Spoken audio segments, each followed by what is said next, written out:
Is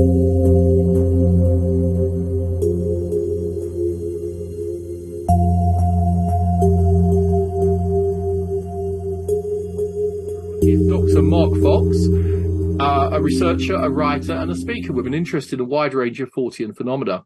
His first book, Religion, Spirituality, and the Near-Death Experience, was published by Routledge in 2003. I've never been able to say Routledge, and examined near-death experiences from the perspectives of theology, philosophy, and neuroscience. His subsequent research has included exploration of testimonies to encounters with unusual lights, feelings of transcendental love, UFO encounters, and latterly after-death communications, and has given rise to such books as Light Forms and The Fifth Love. By the end of tonight, we will have provided you with links to buy them, either directly from Mark or from Amazon or from Blackwell's or similar. I mean, obviously, we'd like to support bookshops, and even better, I'd like to support the author if they're available directly, because I know how little academic publishing pays. Much of this research has been made possible as a result of Mark's long-term engagement with material from the archive of the Religious Experience Research Centre. That's the RERC. Is that the same as the old Alistair Hardy Research Unit? Yeah. Yeah. At the University of Wales, Trinity St David's, material which forms the basis of tonight's talk. Oh, did I invite Catherine from the RERC? I shall send a link in a moment to her. Right, let's begin then. So, thank you so much. Before I hand over, just check if I've missed anything. No, Sent from Beyond, Olfaction and After-Death Communication. Mark, do you need to share screen? Can you No, it's fine like this, exactly like this. Thank you very much. Ladies and gentlemen, without further ado, Dr. Mark Fox. Yep. Good evening, everybody. I'm Mark Fox, and welcome to tonight's talk on olfactory elements within after-death communications, or I should say at least some after-death communications. And in telling you how I came across the 23 mostly unpublished accounts of ADCs that form the basis of tonight's talk, I'll be saying, first of all, just a little bit about myself, because as CJ alluded to in the introduction, for the last 25 years or so, I've been working within the archive of the Religious Experience Research Centre, currently housed in the library of the University of Wales, Trinity St David's. And from that archive, I got the accounts that we're going to be looking at tonight. I've undertaken numerous projects in the archive since I began exploring its riches in the late 1990s. As already alluded to again, it formed the basis of a study of NDEs included in my Routledge book in 2002. Then it formed the basis of my study of unusual lights, light forms, published by the University of Wales Press in 2008, then of a study of overwhelming feelings of transcendent love called The Fifth Love, published in 2014, and more recently it's formed the basis of my study of 21 unpublished UFO accounts in the most recent anomaly, which some of you will have seen. And in the present day, my ongoing work on olfaction within anomalous experience, which tonight's talk is a part of. And that's what I'm doing and have been doing. Now, before I go on, I can't assume that everyone here will know of the archive, nor of its founder, Sir Alistair Hardy. So before I go any further, a brief word, a very brief word, just one side of A4 on both. Originally housed at Manchester College in Oxford, Alistair Hardy, a marine biologist, established the RERC archive in 1967 with a specific purpose in mind, to effect a kind of reconciliation between the worlds of nature and the spirit. This seems an odd objective for a marine biologist to pursue, But Hardy was no ordinary marine biologist, and his achievements were many and varied, stretching back almost to the very beginning of the 20th century. A charismatic and unusual man whom history seems to have almost entirely overlooked, he was nonetheless in many ways far ahead of his time. In the early decades of the 20th century, for example, when many people were arguing that scientific discoveries marked the end of anything spiritual or supernatural, Hardy profoundly disagreed. Instead, and he was to continue to assert this throughout his life, he sought a reconciliation between the worlds of science and the spirit, assiduously collecting accounts of experiences of the anomalous and the transcendent in order to achieve precisely this objective. His maverick spirit finds neat summation in his lifetime's assertion that far from disproving a spiritual something to life, evolution actually required it, enabling us to adapt and survive in ways that would otherwise have been impossible. Indeed, it was religion itself, he argued, that often prevented people from appreciating the spiritual dimension to life. Hence, for the archive he established, the one I've been working in, he was not in the least concerned to collect ecclesiastical notices, reports of church services, obituaries of church dignitaries, or such. Instead, like William James before him, he was keen to examine the wellsprings of the religious sense, those experiences of transcendence that bubble up as invisible realities to fill, to inspire, and to change experience. In the event, Hardy got more than he bargained for, much more. Over 50 years on from its establishment, the RERC archive presently contains experiences across a wide range of types: near-death experiences, orb encounters, feelings of transcendent love, visions, premonitions, UFO encounters, and descriptions of anomalous events of many other kinds. My interest piqued by my reading of Joshua Cutchin's marvellous book, The Brimstone Deceit, I decided that now would be a good time to attempt to search the archive to see if it might contain accounts of experiences with olfactory elements, either as their main feature or together with others. In the event, I found upwards of 100 of them, and I'm still analysing them. I think before we go any further, we'd better listen to a couple of archival accounts of the type we're going to concentrate on tonight, because there's something else I haven't introduced yet. Not so much a wellspring as a focus. To this end, consider, if you will, the following account, submitted to the RERC archive in the mid-1980s by a 55-year-old lady. She writes, "On this occasion, I was in my house alone. I went upstairs to bed when 3/4 of the way up the stairs, there was the most beautiful fragrance, light and flowery. I went into the bathroom, then my daughter's room, then my own, smelling in turn all the toiletries, and none had this same fragrance. When I returned to the same spot on the stairs, it had gone. 3 days later, I saw it in the local paper that a very dear friend of mine, of my late husband, had passed away."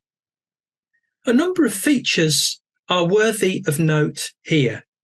The fragrance is a pleasant one, albeit unspecified, save for the comment that it was light and flowery. The fragrance also appears to have surprised the subject somewhat. Having smelt it on the stairs, she commences a search.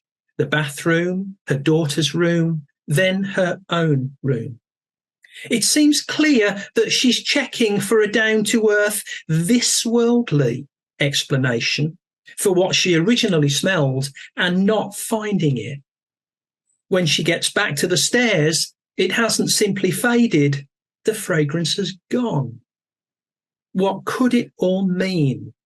The last sentence of her testimony provides a clue.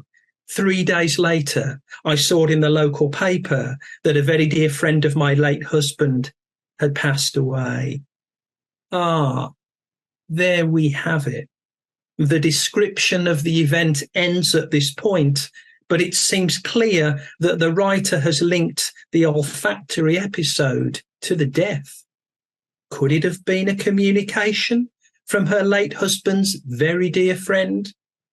The answer is left hanging, but it seems to offer at least the possibility of an answer. A somewhat longer archival account begins with a description of a very sad circumstance. The respondent writes, and again I quote, "After the sudden death of a 4.5-year-old son, I found no comfort in anything or anyone. The church seemed powerless to help me, as did the medical profession. I could not go out of the flat I was living in at that time, and although I tried very hard, I could see nothing but blackness and an intense longing to die. One morning I was dusting, tidying, the usual household chores, when I smelled the most wonderful garden flowers. It is difficult to describe the smell I mean, rather like a garden after rain. Being of a somewhat practical mind in such things, I looked around for the source of the smell. There were no flowers in the flat, certainly none outside, no perfumed polishes of toilet things in use. And I sat down, and for the first time since my son died, I felt peaceful inside. I believe this was God's comfort. My son felt very near, and I no longer felt alone." This is a powerful testimony indeed, much more so than the one with which we started. But we do well to note the similarities also. There has been a death of somebody close, very close. Life has gone on, but it's been hard. Then one day, as if from nowhere, a smell, a wonderful smell of garden flowers. As with the first subject, this subject checks too for an obvious source, but there is none to be found, neither outside nor in. But this time, we learn a little more than previously. The experience is transformative, abundantly so. We recall, I sat down, and for the very first time since my son died, I felt peaceful inside. What could it all mean? The subject ends with this: I believe this was God's comfort. My son felt very near, and I no longer felt alone. This is an interesting sentence, particularly as regards the ultimate origin of the smell. It is as if she ascribes the wonderful experience to God, but the nearness of the son is remarked on also. And this brings me, at last, to my focus tonight: a presentation and examination of a subset of those experiences I located within the archive, in which smells, scents, fragrances, and so on suggested to experience the ongoing existence of a dead person. Implied in our first two examples, this will feature as a key element in the remainder. And I'll leave time for discussion, obviously, afterwards. A total of 23 accounts comprise this subset, and whilst we obviously won't have time to examine them all in what follows, the examples I've chosen will be representative. All but 2 remain currently unpublished, and therefore you will be more or less the first audience to have heard them as part of a talk. Overwhelmingly, the smells within the subset of 23 accounts of the after-death communications were positive, as revealed by the scents themselves: roses, rose perfume, the scent of violets, jonquils, incense, pine trees, a deceased mother's perfume, and so on. Typical is the following: an account sent to the archive by a 48-year-old subject 8 years after her experience occurred. I'm quoting it, as with the others, exactly as it was written. The subject wrote, "My family and I were sitting in the lounge one evening and I sighed. I had such a desire for comfort from my mother. And I said, 'Oh, I do wish I had a mother.' And I said, 'Oh, someone has just touched my head.' And then the room was filled with the scent of violets. And my daughter said, 'Can you smell the beautiful violets?' Which stayed a considerable time in the room. I could feel the love coming with the scent, and it did make me happy. And I never say I wish I had a mother. I know I have. I was only 16 years old when she died. I was surprised, though, and very pleased my daughter could smell the perfume too. She mentioned it first." A number of features are worthy of note here. Firstly, the experience was shared. This pleases the subject, all the more so perhaps because her daughter mentioned it first. And note how the smell isn't the only feature. There is a sense of touch first and then the smell. And again, we notice the strong implication that this was an after-death communication, one that certainly transforms the person who receives it. From exclaiming that she wished she had a mother, as a result of her experience, she writes that now, "I never say, I wish I had a mother. I know I have." Interestingly, only 2 of the 23 accounts within the subset contained experiences undergone by males. And that's somewhat representative of the archive generally, and something for discussion later, perhaps. However, the following experience was described by a 52-year-old male and concerned events from the previous year in Cyprus. He wrote, "It was Monday, 11th December. My wife had died on the 20th of November. My daughters had flown out to Cyprus with me to help and to attend the memorial service to be held on Friday, 15th December. It was noon on a beautiful sunny December day. I was working in my study with the sliding doors of the sitting room open. My daughter was writing a eulogy for the forthcoming memorial service. She spotted a white feather on the lawn. Fascinated, she brought the feather into my office and said that she'd heard that a white feather was sometime a sign of angels. I said that I wasn't aware of such a claim, but took the feather anyway and placed it in front of a picture of my wife on the desk. My daughter continued writing, but after a few minutes, she asked, 'Dad, can you smell roses?' Indeed, the scent of roses was starting to fill my study. Perplexed, I went into the sitting room, which was also filled with the scent. The house had only recently been completed and the garden not even begun, so there were no flowers at all there and no cut flowers in the house. The scent was in the sitting room, even stronger in my study, then up the stairs and in the master bedroom. There was no scent in any of the rooms in the house. I then called my mother and my other daughter to the sitting room, who immediately identified the scent as roses. Of course, we soon realised that my wife was visiting us and were all so happy and felt very, very comforted. The scent lasted for about half an hour. This detailed account is remarkable in several respects and returns us to several already familiar motifs. There are some interesting differences too, though. We note, for example, the curious appearance of the white feather before the smell and the attempt made to explain the significance of this. We note, too, the emphatic nature of the eventual identification of who was behind the smell. There is no ambiguity here. We soon realised, he writes, that my wife was visiting us and were all so happy and felt very, very comforted.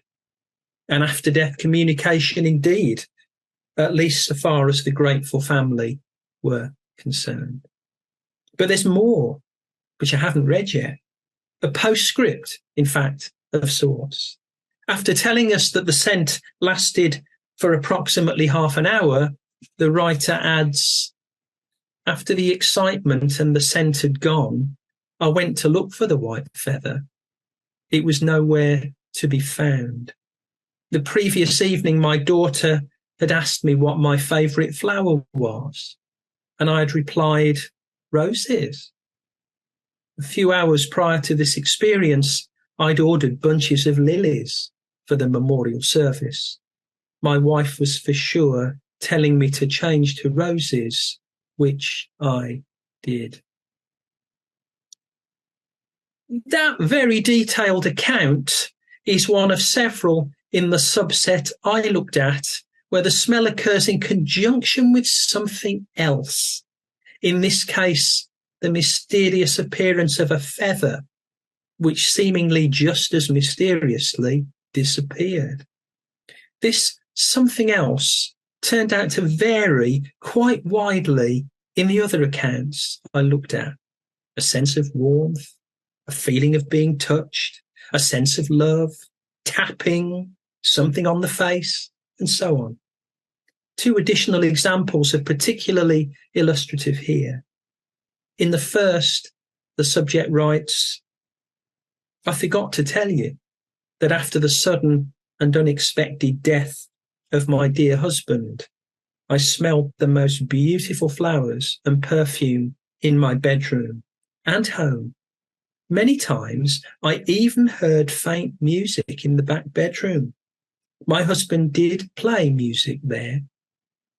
In another example, writing a year after the events occurred, the subject describes how, after the death of a friend's daughter, when they were visiting me, but I was alone, resting, a glorious, sweet perfume was wafted across my face, and an impression of great happiness, almost teasing me, twice within a minute or so, which I and her mother assure was her daughter. Teasing. An interesting choice of words, as if the experience was perhaps deliberately ambiguous. Perhaps this is not particularly surprising. After all, a smell, however unusual and unexpected its sudden occurrence may be, could be construed as being ambiguous, certainly as regards its meaning. This makes me think of another olfactory account I examined within this subset.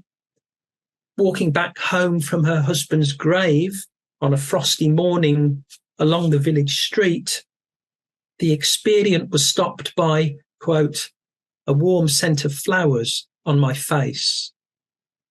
She adds, it was beautiful.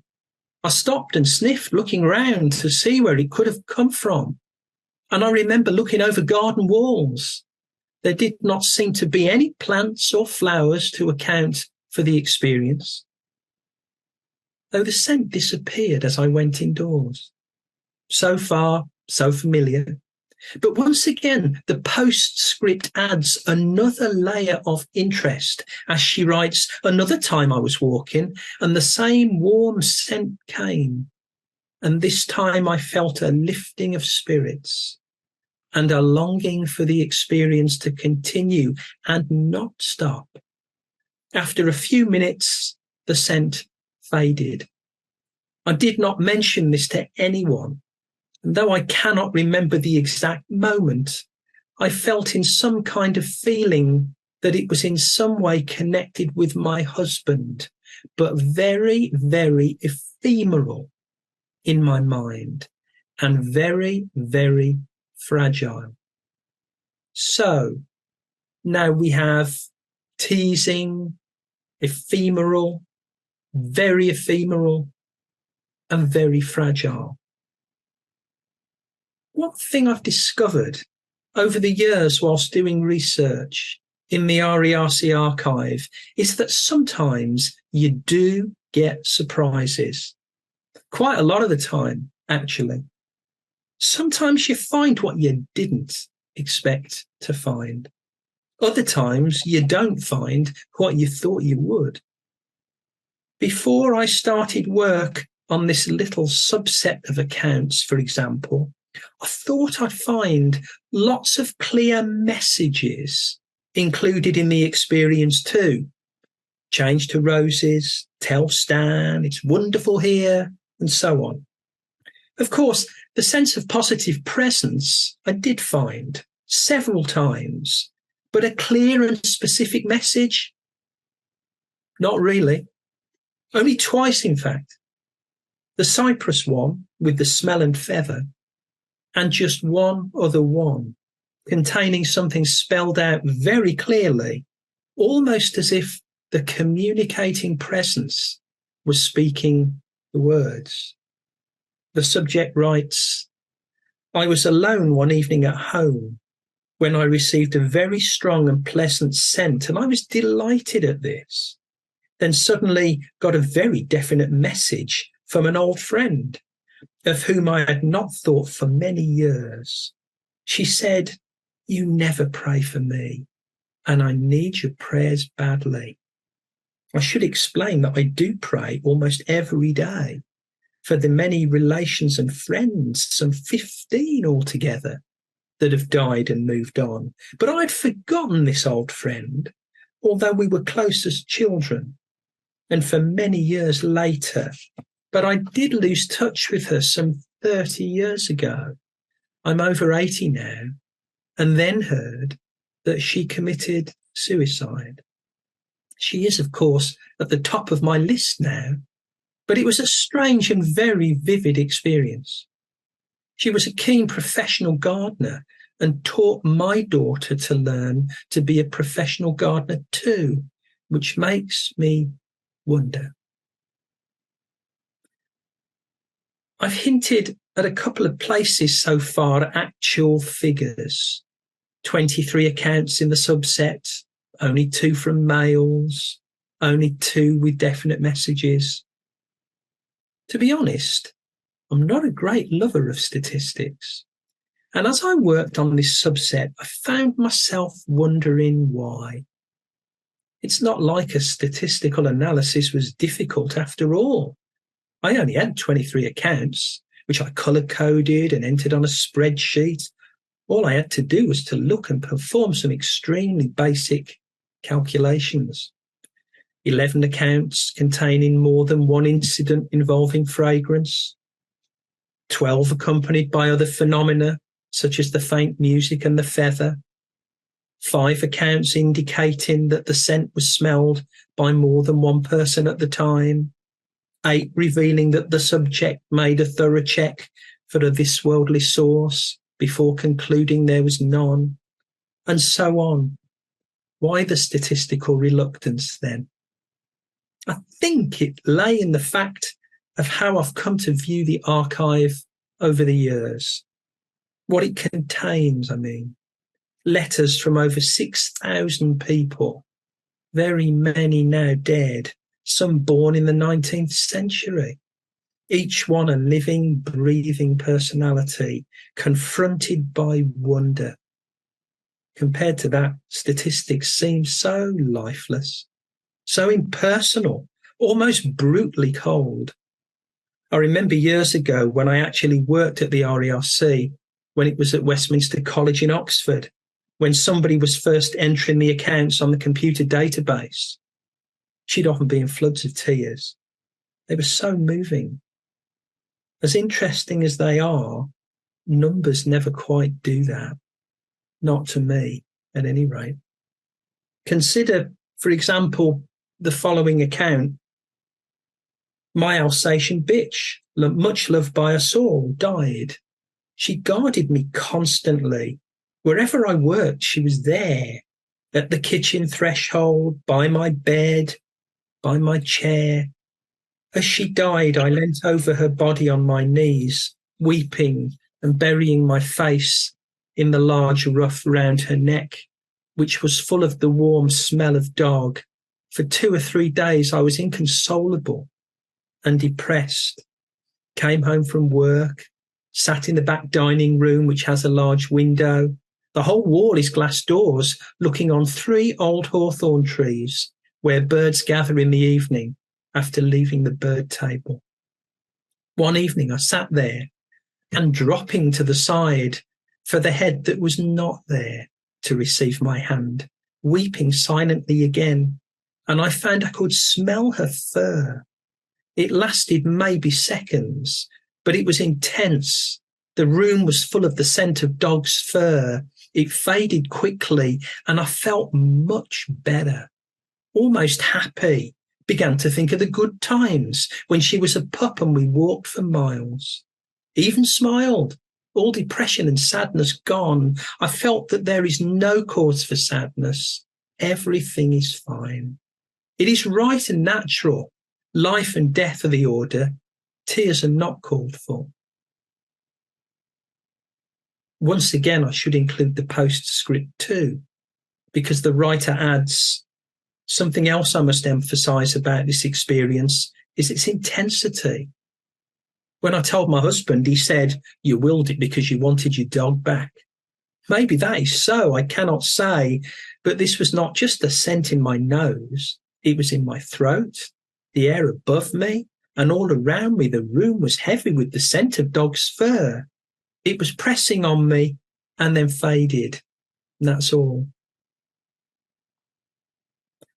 I think in popular parlance, this account is known as an outlier, something differing from all other members of a particular group or set. It's certainly the only after-death olfactory communication I found where a dog was thought to be the source. But talking of outliers, I can't resist quoting another animal account that I came upon when I was doing this research. Could be a good subject of study for someone wanting to do an archival piece of research that's never been done. Animal accounts in the RERC archive. Anyway, here's one. One very warm evening in September of 1982, I returned home from work. My daughter was away at college for the fall semester, but my dog and cat were home to greet me as usual. My little West Highland Terrier was nearly 10 years old and had been my best friend and pal for all of those years. She was the only dog I've ever owned and was very dear to my heart. She ran to greet me in her usual joyful way. I fed her as usual. She wasn't ill, and she hadn't been.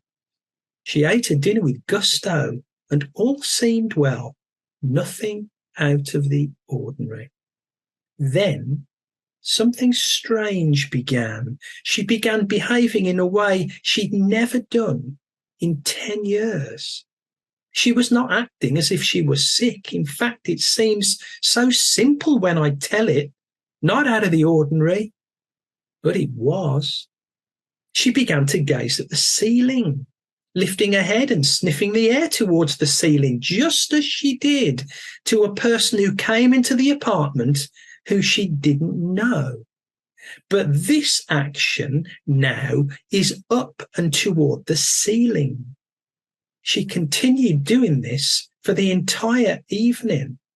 No matter what room she followed me into, never stopping, always sniffing up and yearning towards something. There was no fear in her actions, no barking or crying or whining, just a simple curiosity and anticipation. Like a small child waiting for the treat it knows it will receive shortly and is content but curious. I called a friend to discuss the dog's odd behaviour, and we both decided she wasn't sick and she wasn't just panting because of the warm weather, but we had no answer. The cat wasn't reacting to any of this and seemed oblivious to what the dog was doing. Again, I must say that she did this the whole evening, from perhaps 7 p.m. on towards 11 p.m. when I was ready to retire. She was never quiet for a minute. I sat on the bed, lifted her up beside me and hugged her, for by now I began to understand that she was seeing and sensing something that I could not. But she was not afraid. I set her gently back down on the floor, saying to myself that should something happen during the night, she was better off on the floor and near me where she usually slept. I awoke at 7 a.m. and there she was in her usual spot. But as I reached out, I realized she was gone, so simply, so quietly away. I was grief-stricken but full of joy at the gift she'd given me. There is something beyond our understanding, whether we choose to call it God or Lord or whatever, and there is no fear, none at all. I often think of that evening, and my heart fills with joy. On the subject of outliers, I think I should at this point perhaps share another statistic.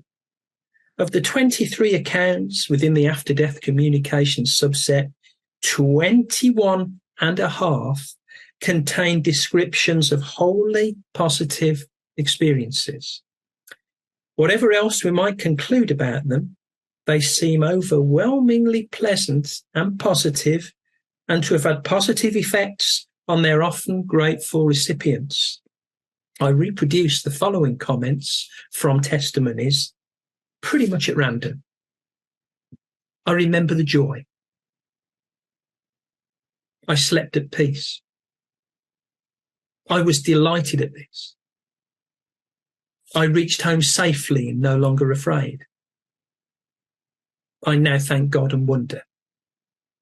And so on. But we were talking of outliers.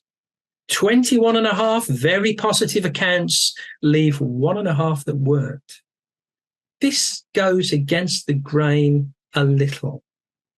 In their seminal study of after-death communications, Hello from Heaven, the fruit of a study of 3,300 such experiences over a 7-year period in the late 1980s and early 1990s, Bill and Judy Guggenheim found no negative examples in the subset they dubbed olfactory after-death communications. Emma Heathcote-James includes none in her own study from 2003, and examples could be multiplied still further. By contrast, then, the RERC archive provided a couple of surprises. We'll deal with the half surprise first. A half surprise because it describes an experience that changed. In an account submitted to the archive in the late 1980s, a 20-year-old female subject writes of a series of experiences in which she was aware of the presence of her dead uncle.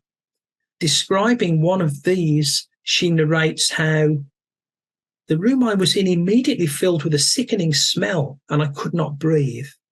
When I said a prayer and said hello to my uncle, the smell disappeared. and the room once again became filled with fresh, clean air. Alas, such a positive note of resolution cannot be discerned in the following account, submitted to the archive by a 62-year-old woman, in which she describes an extended event that occurred the previous year. She wrote, "My husband was buried on the 19th of July, 1983 at 11 a.m.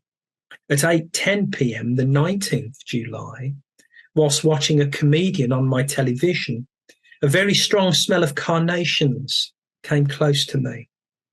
As I do not have, nor ever had, a flowered garden, I was then aware that I was not alone in my flat. The next moment, something was at the back of my easy chair, lightly touching my hair. I was petrified, not having this experience before. I got up from my chair, moved over to the sideboard, and this thing, whoever it was, followed me. The room began to get freezing cold.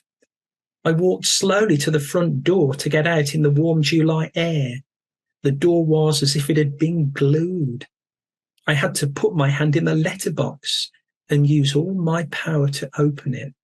This thing was still at the back of me, getting colder and colder. I stayed at a Mrs. Daisy Stevens' flat that night. It was terrible, the noises. Then an icy cold feeling would go right through my body to come out at the other end. This was happening at 3-minute intervals. I was very glad when it became daylight. But we shouldn't end on such a note. As we've seen, such an account is far from the norm. I finish then with 2 others. One of them I explored in a previous book I published some 10 years ago, a study in which I was examining accounts involving episodes of transcendent love, the 5th love. I'm not sure that this one qualifies completely as an after-death communication, but it certainly bears several close resemblances, as the subject tells the story, experience in operating theatre anteroom. Prior to bypass machine, baby of 4 weeks died in an attempt under hypothermia to repair Fallett's tetralogy. Surgeon had the heart of the baby and was explaining to 3 SRNs, I was one, on a cardiac course, the syndrome. I was 23 at the time and had accepted death as the final disillusionment. Where the glory of death? Suddenly, the room and theatre were permeated with the scent of violets and the almost tangible sense of peace. The surgeon, a hard-bitten Australian, comments on the scent. No source could be found. Since this time, I felt no pain at any death. I'm sure of the presence of, who knows, love, peace, God. I have no personal fear of death, despite threats of hell and purgatory in my life prior to this event. No longer do I fear or feel angry with God because of a child's death. I'm married, have 3 children, work as a sister in a neonatal theatre, in fact, a hard-headed professional woman. The peace is still in me. I've never discussed this experience with anyone other than the staff present at the time. All had smelled the perfume. This has always puzzled, not obsessed me, but has upheld faith in love. The second account might also be seen as an outlier of sorts, at least, because the scent occurred as part of a visionary episode, almost an incidental part, and does not seem to have been superimposed on the writer's usual landscape. It starts in this world, though, and deals once again with a premature death, the loss of the subject's 2-year-old son. The subject writes, "While we were still in a state of shock just before the funeral, the Protestant rector called and read the 23rd Psalm in French. As the familiar yet slightly strange words swept over me, I was outside myself. I walked in a narrow valley, the valley of the shadow of death, on sharp, uneven stones. It was absolutely dark, but I was not afraid. The air was warm, with the scent of pine trees all around, and I could hear the little stream splashing and the pine trees stirring. I could walk quite safely and knew no one need ever fear death, knowing what its valley of approach was like. I came out of the shadow of the trees and was allowed to do more than look for a moment. I saw a simple countryside of hedges and meadows and my son playing by a stream too shallow to hurt even the smallest child. He was playing with the total absorption and content I knew so well. And the main thing was that I knew he was absolutely safe forever and ever. More, I knew that nearby, though I could not see it, was a beautiful mansion. And when evening came, one would come out and gently lead him home to be cared for. And there you have it, what I found. And there isn't really a conclusion to this talk as such. I've tried to do that as I've gone along, but one or two summarising points are perhaps of note. To begin with, it's worth recalling that with more or less just one exception, all of the experiences we've been considering have been positive ones. That is, almost without exception, the RERC testimonies to after-death communications have made very clear that the after-death state is an extremely positive one. Those same testimonies have also told us that the afterlife appears to be one that's open to all, regardless of religion, creed, or even anything that might recognisably be described as faith. In fact, that finding is one which all of my archival research has consistently confirmed and reconfirmed. Whether it's an unusual experience of light, a sense of being enveloped by transcendent love, or an olfactory experience suggestive of a loved one's continued existence beyond death, none of these seem to require any prior religious belief or set of beliefs. Hence, as regards preparation for the afterlife, it would seem that the best preparation is not one that requires narrow adherence to a particular religious system, but rather one that requires openness and a lack of fear that we might not somehow make it. And those same testimonies appear to tell us again and again to appreciate beauty and not to feel that we have to undergo any kind of ascetic lifestyle in order to prepare for the next life. Scents are often things of beauty. Certainly those associated with after-death communications often are. And the fact that they can pass over to us from beyond suggests that they're important in the next life as well as this one, and that we should enjoy them as a consequence. And then there is the continued existence of our animal friends too, or so it would appear. Our time is up, and we have, of course, only scratched the surface.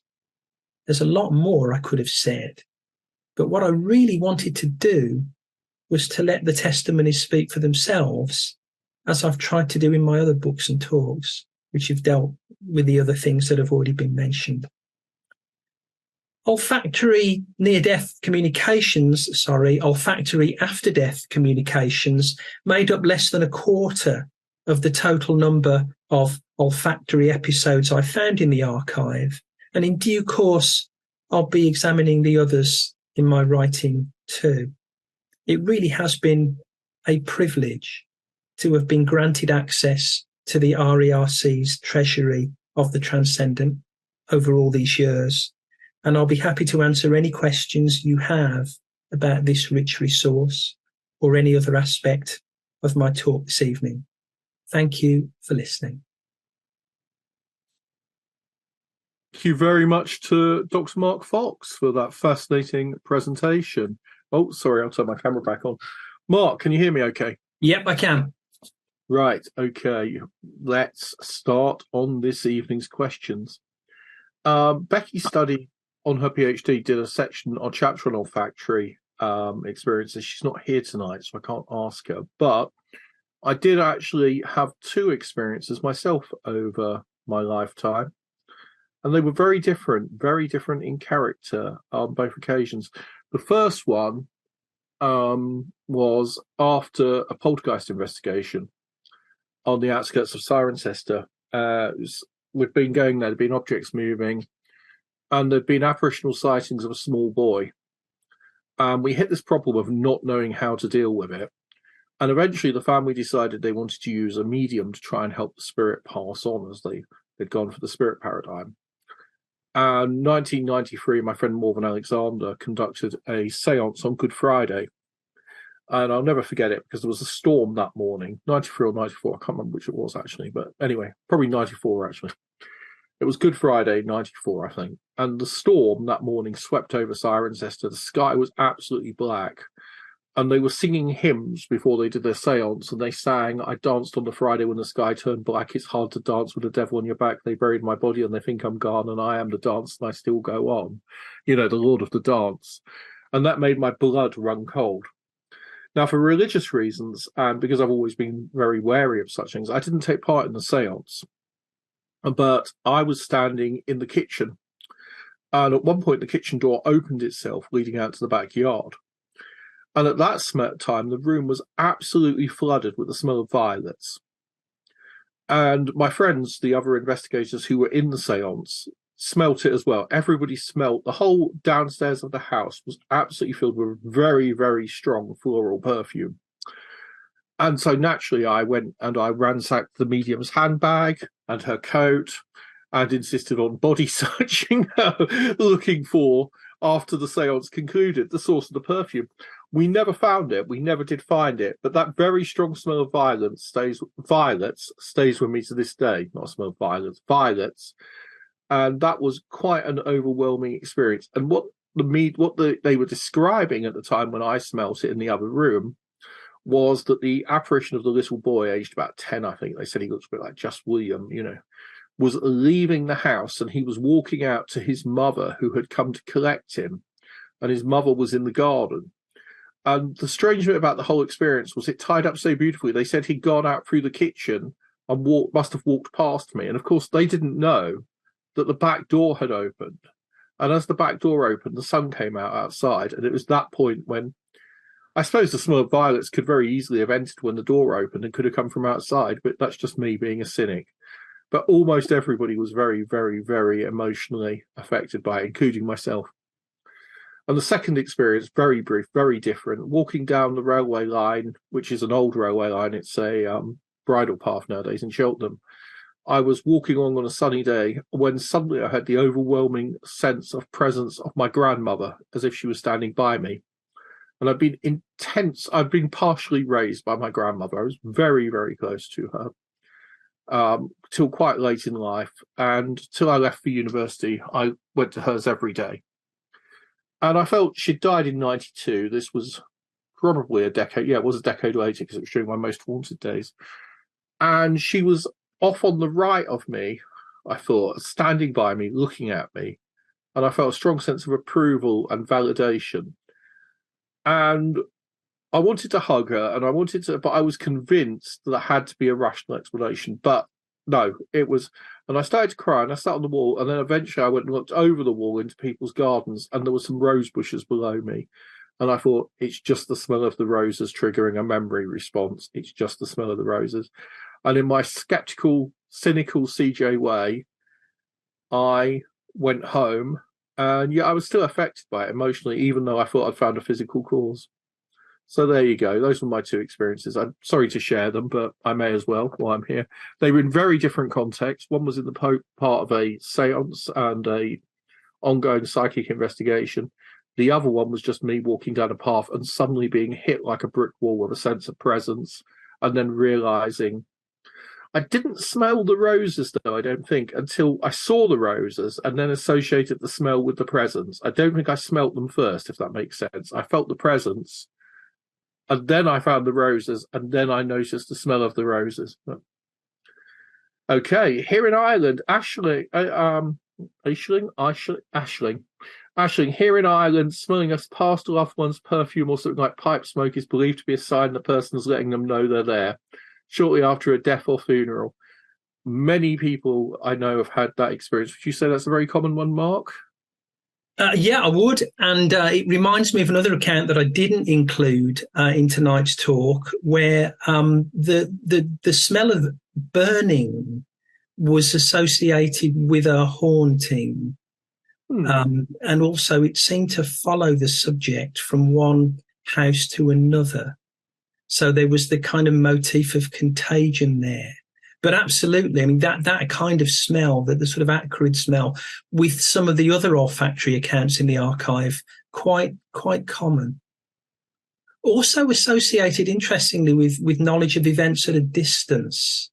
I don't want to go too far away from the theme, but one of the most striking olfactory accounts that I came across in the archive was a lady and her husband, and they both worked in a hotel, and they very rarely had the same time off together, but one evening they did. So they left their new baby with a babysitter, and they went off to the cinema. And no sooner had they sat down in the cinema that she started to smell burning. And the husband said, "Oh, you must have dropped part of your cigarette on the floor." And she said, "No, I didn't." So she said, "We've got to get back. We've got to get back."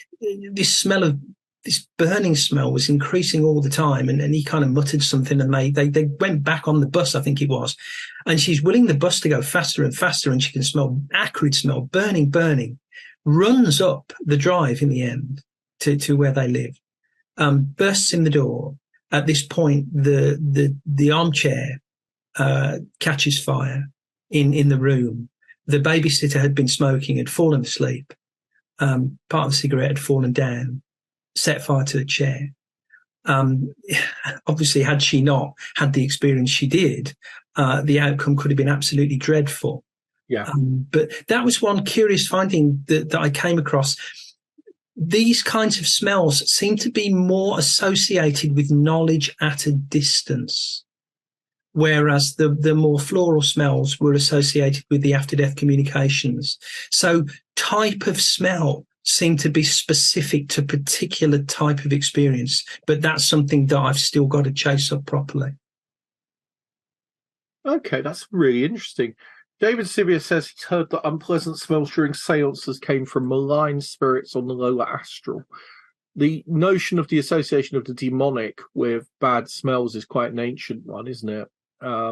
Poltergeist cases, we sometimes have unpleasant smells associated with them, but you didn't find many. Then again, one thing which is interesting here is how representative was what was the method by which people came to write to the Alistair Hardy Research Centre, or the RERC as it's become? That's a really good question. I mean, it's a self-selected sample. It's a big one, but it's self-selected. And for that reason, you can't really use the archival content within certain statistically rigorous contexts for obvious reasons. What Hardy would do, he would make appeals in magazines or on the radio or on television. And we're going back to 1967, so it's the late 60s, early 70s, on into the 80s, when people weren't given the kind of opportunities to share these experiences that they are now. Yeah. So Hardy kind of uncorks some kind of high-pressure well, and these accounts come spurting out as a result of appeals that he made. So that's where most of them come from. Particularly, say, the first 3,000 or so. But that's by and large where the bulk of the archive came from. They're basically responding to him and after him, he died in 1985, to subsequent appeals that were made. But hence the preponderance of women. and hence the preponderance of women. Also, I think it may not be the case. I'm certainly not saying that more women have these experiences than men. It may well be that men and women have them in equal numbers, but women have been more willing to share. Yeah. For various culturally relevant reasons. But that might be why that imbalance.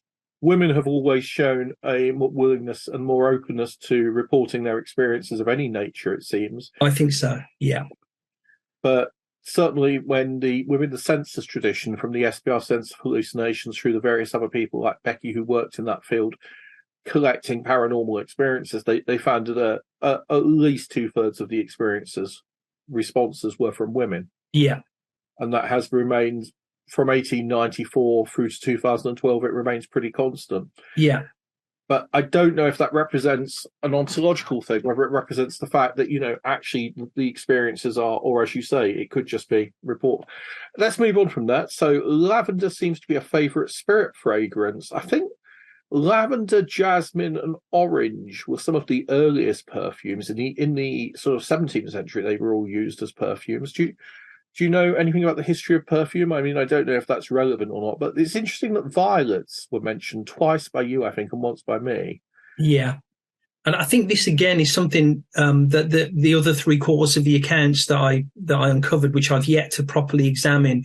I mean, these are the sorts of things that I'm hoping to look at, really. Certainly within the after-death communication subset, it was, as I said, flowers over and over again. Yeah, but I think looking at the history of perfumes and looking at the range of smells that people report will I think in time be an extremely interesting thing to do. I think that one of the problems you've got there is that if you ask me, I can identify violets and I can identify roses and maybe one other plant by its smell, and I can identify cat and dog poo. Well, I can't differentiate them, but I can, an excrement, and beyond that, and maybe tobacco, and beyond that, my range of knowledge of smells. Whereas if you asked my girlfriend, she would be able to tell you that somebody is wearing black opium, or that somebody's wearing Chanel No. 5, or that someone's wearing, because there's a very distinctive range of perfumes she's familiar with. Yeah. So it could just be that for us, scents are we have to be careful when we ascribe floral scents, because it might just be we're describing them with the closest analog. Absolutely. Yeah. And things get even more interesting in a way on this whole subject of anomalous experience and olfaction when one factors in things like UFO close encounters. Yeah. Because certain smells are associated with UFO close encounters. And two stand out. Sulfur is far and away the most commonly reported smell when smells are reported in association with UFO encounters, with ozone second. And I think there is something extremely interesting there, which cries out for explanation, particularly sulfur, because, of course, as Joshua Cutchin points out in The Brimstone Deceit, sulfur doesn't smell. So when they're describing the smell of sulfur in association with a UFO close encounter, what they mean is the presence of a compound. Yeah. Well, the only one I can think of is the one associated with matches. I mean, I've never tried burning sulfur, so I wouldn't know what it would smell like, but not chemically pure sulfur. So, Ed says, have any of the people in these cases been checked out medically? I know strokes will give a phantom smell of burnt toast. Actually, I did some work on this. I had a friend who was smelling burnt toast, burnt rubber, they described it as at different times, and weird smells. And they were convinced that they had a brain tumor, even though they hadn't got a brain tumor, and scans proved they hadn't, because there's a folk belief that brain tumors are linked to a smell of burnt toast. What you do get is temporal lobe epilepsy often has a strong scent as an initial condition. So before you get before you actually get the brain waves which are associated with the actual epileptic experience, you sometimes get distortions in the visual field, but you get a very strong olfactory smell. Primroses was one case, and another case it was ozone. But actually, there's not a strong link between tumours and olfaction, as far as I'm aware, and I don't think there's a strong link with strokes. They can occur, but almost any phenomena can occur that, they're neurological phenomena. But I don't know. What do you think about that, Mark? Is that the case? Yeah. Again, we unfortunately within the archive, we only know what they tell us. In very, very few cases, and only for a relatively brief period, were the testimonies that were sent followed up with questionnaires. Right. So whether or not any of these people were subsequently diagnosed with any kind of neurological disorder, we simply don't know. A, because they didn't tell us in the first place, and B, because with very, very few exceptions, no attempt was made to elicit information above and beyond that which was given in the initial testimony. So again, certainly as regards the archival stuff, it's a great unknown. Was Christopher Moorman around when you were there? No, don't remember the name. No. Right. Yeah, he worked with the AHRC or AHRU or whatever it was called at different times for many years, on and off, on afterlife experience. I've got his book here, actually. It's worth checking out. I'll send you the details of it later. But I assumed you would know him, but obviously not. No, not at all. No. When was that? What years would that have been? Well, he was there during the transition from Manchester College to Lampeter. So it was that kind of period that he was doing his work. Right, yeah. Because he was looking at afterlife belief across cultures, but he was also looking at experiences of near-death experience, etc., in the light of, I can't remember what the paper was on. There's a number of them. Anyway, right. I'll have a look at that. I just wondered if you knew. Yeah. Okay, moving down. Is it possible the memory of a smell or fragrance can manifest in a physical sense later on? Actually, I've got his book here. No, I can't find it. David Hay was the other person I knew who was there. Yeah. Was he associated with it in your time, or? I didn't. Our paths didn't cross. He was before me, but I did. Right. He wrote a biography of Hardy, which was very well received, and he wrote a book in the early 90s called Religious Experience Today, which drew quite liberally on archival content. So I think he made a big impact on the research, during that time in the centre. Right. Yeah. I mean, he was the only person I knew it through. Is it possible that a memory of a smell or fragrance can manifest in a physical sense later on, says Julia Elizabeth Boyd? So can we remember a smell so vividly that it becomes real to us? I think that the way that the memory, that smell is retained in memory is much more vivid and direct than information from the other senses. So that's why a smell takes you right back. Yeah. I think it then kind of becomes an issue to do with how different sensory experiences are encoded in memory. And from memory, there is something about smell which is much more direct. I was walking around Asda once with my mother when my mother was dying just before the end of her life, and I suddenly had a very strong feeling that one of my ex-girlfriends from the early 90s was present. And then I realised that it was just a 12-year-old girl who walked past me, smelled of bubblegum perfume. And bubblegum perfume is an unusual smell, but one that my girlfriend from the 90s had worn. And it took me back, and I kind of was looking around for the ex-girlfriend, wondering what she was up to, and thought of her for the first time in a long time. And as I say, it was bubblegum perfume. Yeah. Right. Ashling says, my grandmother smelled pipe smoke, she believed, from her Bill that she cared for until he died. But she said our dog then did the grunt he usually did to show he didn't like the smoke. That's interesting because the dog reacts as well. And I've noticed this in several of the cases. They're shared experiences. What percentage? I know you don't like stats, but how many is shared? So the smell is shared by, or the scent is felt by a number of people? Few. Very few. Right. And that goes for the other types of experience in the archive as well. For example, when I wrote the book on unusual lights, there were many hundreds of accounts of unusual light. I think it was 400 that my study was based on. Only 12 of those were shared. That's interesting. That's 3%, whereas in apparitions, the figure's about 24%. Yeah. And the apparitional literature. Yeah. Shared experiences tend to be extremely uncommon. And of course, the problem is you've actually got just one subject's testimony saying, oh, my brother shared this too, or my partner shared this too. What you never have is a two independent accounts of the same experience. It's always one subject saying, oh, X shared this with me. You never get X's account as well. The single most vivid and dramatic experience I ever came across in the whole archive was an extremely odd experience that occurred to a lady in an air raid shelter during the height of the V1 bombing on London in 1944. Mm-hmm. I don't have time to go into detail about this, but suffice to say, over 3 sides of foolscap paper, this lady in 1981 had typed an account that took place in this Anderson shelter in 1944. And it was when I was doing the research for the book on unusual lights.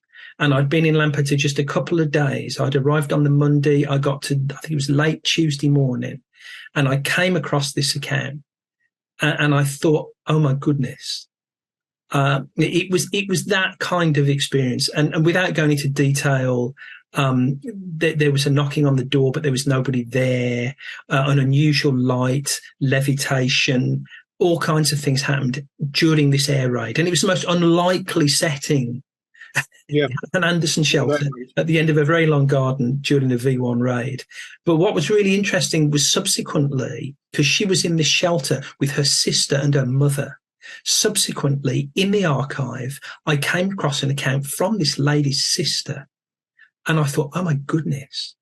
And with trembling hands, I removed this account from its wallet. And I thought, I'm going to get independent corroboration here of this absolutely amazing experience. Didn't say anything about it. Just talked about how her life was going off track and how it was brought back by reading Jung. Right. Had the most dramatic experience in the entire archive that I've ever come across that was shared with somebody else. That somebody else actually submitted an account to the archive. Didn't say a dicky bird about it. Did you do that before or after? It was almost exactly the same time. I think they were virtually in sequence, but she never mentioned it, and it was a very, very big disappointment, I can tell you. I wonder if she didn't mention it, though, simply because she knew her sister had already told you. I mean, that might be the case. That absolutely might be the case. Yeah. Colin jumps in now. Colin Billsland. I worked in a hospital back in 98. We had a patient who was a priest. I walked in to check on him. He passed away as I was there. I pressed the alarm and stepped out the room waiting for assistance, went back into the room, and there was a strong smell of flowers. And Dave Sivia mentions the odour of sanctity. He mentions the odour of sanctity there. So the sweet smells associated with the blessed dead in. It's also mentioned that lavender is sometimes used in undertakers. Paula Dempsey. I lived in a house with a poltergeist for a while. I was a kid and I didn't experience anything odd. My aunt sometimes smelled tobacco, either a pipe or cigars, when she was alone in the house. Yeah. Yeah. I mean, it's odd. There are, without doubt, a number of what we might call reductionist explanations for certain scents.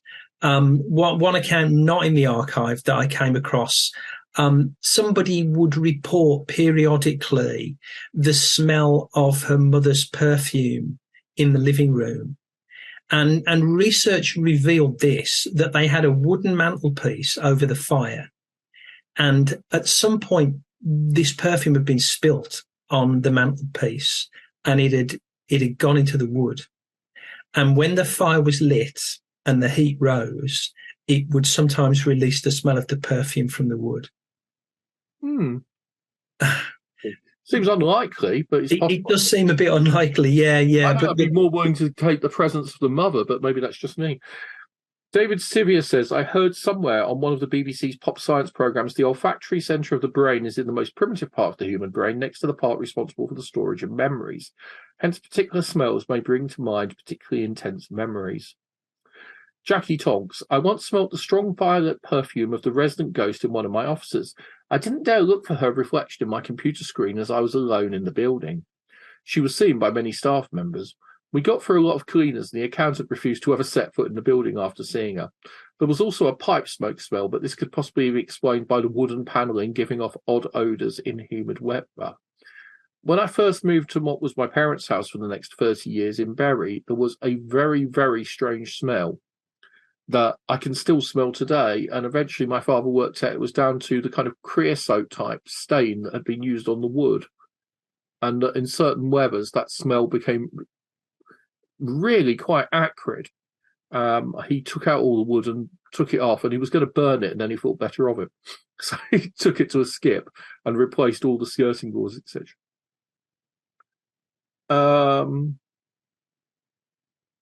Well, thank you very much. Many people saying that they have to.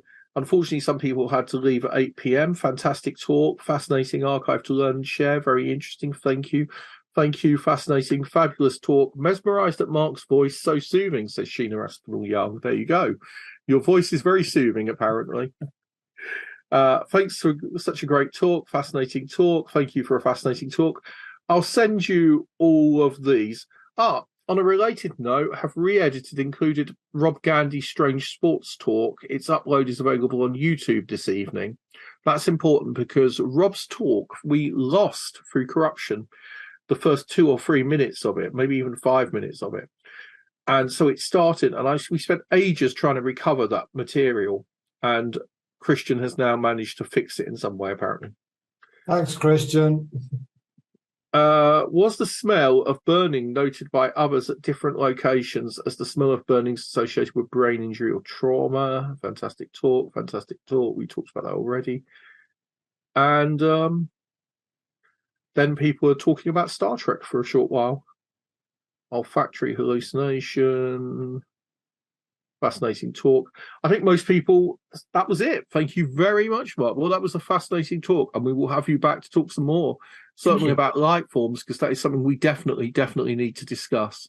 Thank you. Can I just add that if anybody has any accounts of their own experiences or any other issues to do with this, you can contact me on markfox.co.uk, and I'd be delighted to hear from you.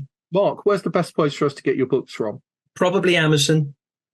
Amazon. Yeah, it really is. It really is the best place. Yeah. I know it's the most convenient for our audience, but I also like to try and support, local authors or local bookshops. Yeah. Okay, well, thank you very much indeed for that excellent talk. Thank you.